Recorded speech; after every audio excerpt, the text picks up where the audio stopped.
Good morning, boys and girls. For those of you who are worshiping here with us and those of you who are worshiping remotely, good morning. You know, it's always so good when you have a birthday and people recognize you for having a birthday and they'll say, "Happy birthday," or "Happy birthday." And that's always such a good feeling to be recognized. Well, someone in our church, one little girl, has a birthday this week in just a few days, I believe. And we can always celebrate in our hearts with her as well. But today, I want to tell you there is another birthday that we want to celebrate. It's called the birthday of the church because today is Pentecost Sunday. And Pentecost Sunday comes 50 days after Easter. So if you start counting Easter Day and move forward, you will get to the 50th day, which will be Pentecost.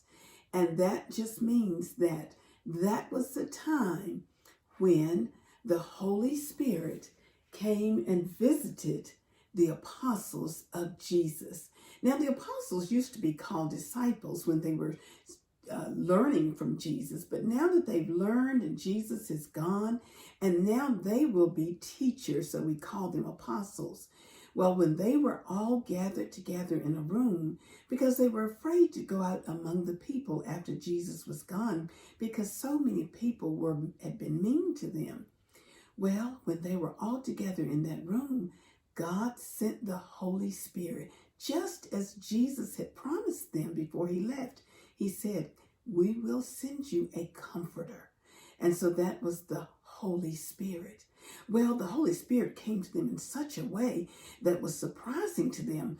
It sounded like a mighty rushing wind that came through that room where they were staying.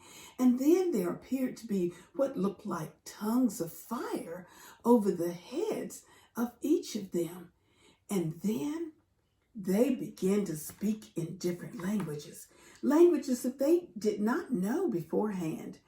And in that town of Jerusalem, there were so many Jews that had come for the festival.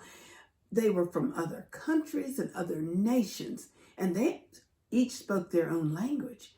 But when they heard the apostles speaking from that upper room in that house, they thought, how can they speak our language? How do they know my language? That's what all these other people were saying. And so the Holy Spirit gave the apostles a boldness now to go outside of the house and talk to all those Jews about all the good things that Jesus had done and all the things that Jesus had taught them.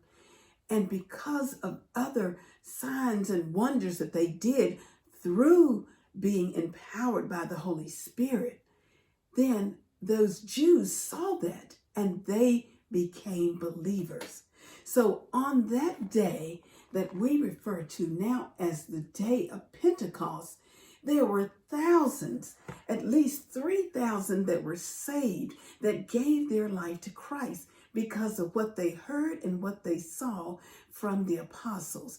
And all that was done through the empowerment of the Holy Spirit.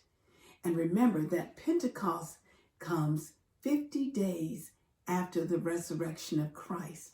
So that was considered the birth of our church. And it also is considered one of the most important days in our Christian calendar, the Pentecost. Pentecost Sunday is today, so we can all say, "Happy birthday to the church. Happy birthday, church. Happy birthday." So I want you to think about the next time you have a birthday to remember that the church also has a birthday because it has a beginning as well.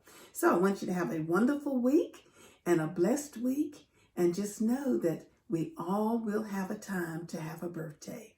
Bye-bye for now.